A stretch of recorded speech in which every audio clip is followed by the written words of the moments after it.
મારે ગઈકાલે હું ડીઝલ ભરાવા પંપ ઉપર ગયો તો મને એમ કીધું કે 1000 રૂપિયાથી વધુ નહીં આપું. મેં રિક્વેસ્ટ કરી, કેમ કે ઝઘડો તો કરવાનો કોઈ મતલબ જ નથી.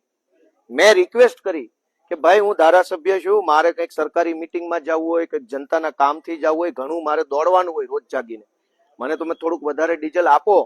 રિક્વેસ્ટના અંતે મને 2000 નું ડીઝલ આપ્યું.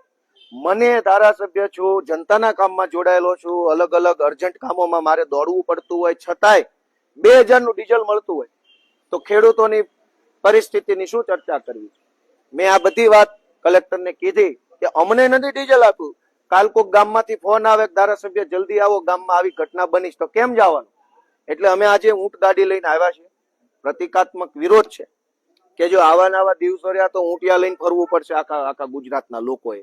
મને એવું લાગે છે કે સરકાર ડીઝલ નો આપી શકે તો ઘરે ઘરે ઊંટ ને ઘોડા ને હાથી બધું આપવા માંડે એટલે પબ્લિક એનો ઉપયોગ કરવાનો ચાલુ કરે. મેડમ તરફથી અમને સરકારી જવાબ મળ્યો છે.